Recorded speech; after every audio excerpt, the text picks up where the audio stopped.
జిల్లాలో జరిగిన సాగునీటి సంఘాల ఎన్నికల్లో టీడీపీ చేతగాని దద్దమ్మ రాజకీయాలకు పాల్పడిందని ఎంపీ వైఎస్ అవినాష్ రెడ్డి ఘాటుగా విమర్శించారు. పులివెందుల టీడీపీ ఇన్ఛార్జ్ బీకెట్ రవి వ్యాఖ్యలపైన ఆయన తీవ్ర స్థాయిలో మండిపడ్డారు. ఎన్నికల్లో పోటీ చేయాలంటే నో డ్యూ సర్టిఫికెట్ ఇవ్వకుండా వీఆర్ఓలను నిర్బంధించింది వాస్తవమా కాదా అని ప్రశ్నించారు. జైల్లో ఖైదీలను పెట్టినట్లు మండల ఆఫీసుల్లో వీఆర్ఓలను నిర్బంధించారని అవినాష్ రెడ్డి ఆరోపించారు. ఈరోజు ఆయన వచ్చి పెకిలిచ్చాడంట, కుకుటి వేలతో పెకిలిచ్చాడంట. మొహం అద్దంలో చూసుకో ఒకసారి. ఎలక్షన్ నువ్వు ఏ రకంగా చేసినావో నీ ఒక్కడికే తెలుసు అనుకుంటున్నావేమో. పులివెందుల్లో ఉన్న ప్రజలు, రైతులు, వైఎస్ఆర్ కాంగ్రెస్ పార్టీ నాయకులు ప్రతి ఒక్కరు కూడా గమనించారు నువ్వు ఎన్నికలు ఏ పద్ధతిలో చేశావు.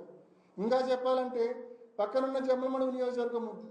జమలమడుగు నియోజకవర్గంలో రామసుబ్బారెడ్డి గారు, సుధీర్ రెడ్డి గారు కూడా సిన్సియర్గా నీటి సంఘం ఎన్నికల కోసం పనిచేశారు.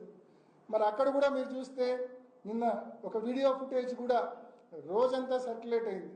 వీఆర్ఓలందరినీ ఒక వెహికల్లో ఎక్కించుకొని మరి తీసుకొని పోయి దేవగుడిలో ఉదయం నుంచి రాత్రి దాకా పెట్టుకున్నారు. నిన్న ఉదయం నుంచి రాత్రి వరకు మరి వీఆర్ఓలందరినీ దేవగుడిలో బంధించిన మాట వాస్తవమా కాదా? మరి ఇవి కదా దద్దమ్మ రాజకీయాలు, చేతగాని రాజకీయాలు. ఎక్కడ వీఆర్ఓలు గ్రామ కార్యాలయాల్లో అందుబాటులో ఉంటే ఎక్కడ నోటీస్ సర్టిఫికేట్ రైతులకు ఇస్తారో, ఎక్కడ పోటీ వస్తుందో, పోటీ వస్తే ఓడిపోతామనే భయం ఇది కాదా అని చెప్పి అడుగుతా ఉన్నా నేను.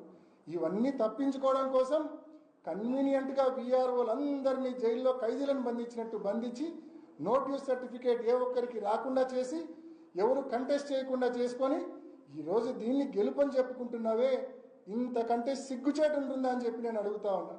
కాబట్టి ఇటువంటి దిక్కుమాలిన రాజకీయాలు పక్కన పెట్టు. పోలీసులను, రెవెన్యూ అధికారులను అడ్డం పెట్టుకొని చేసే దద్దమ్మ రాజకీయాలు పక్కన పెట్టు. ప్రజాస్వామ్యబద్ధంగా నడుచుకోమని చెప్పి తెలుగుదేశం నాయకులకు హితువు పలుకుతా ఉన్నా. 2020-21లో వైఎస్ఆర్ కాంగ్రెస్ పార్టీ అధికారంలో ఉన్నప్పుడు సర్పంచ్ ఎన్నికలు జరిగినాయి, ఎంపీటీసీ ఎన్నికలు జరిగినాయి. ఈరోజు ఏదైతే పెద్ద మనిషి రవీంద్రనాథ్ రెడ్డి అని కసునూరు ఆయన ప్రెస్ మీట్ పెట్టి మాట్లాడినాడు కదా, టీడీపీ ఇన్ఛార్జ్, వాళ్ళ కసునూరులో కూడా ఫ్రీ పోలింగ్ జరిగింది. వాళ్ళ అభ్యర్థి, తెలుగుదేశం అభ్యర్థి ఎవరైతే కంటెస్ట్ చేశారో వాళ్ళు వీఆర్ఓ దగ్గరకో పంచాయత్ సెక్రటరీ దగ్గరకో పోయి నోటీస్ అడిగితే వైఎస్ఆర్ కాంగ్రెస్ పార్టీ ప్రభుత్వం అప్పట్లో నోటీస్ సర్టిఫికేట్ ఇష్యూ చేసింది. వాళ్ళు స్వేచ్ఛగా కంటెస్ట్ చేశారు. ఫ్రీ పోలింగ్ జరిగింది. 300 పైచీలకు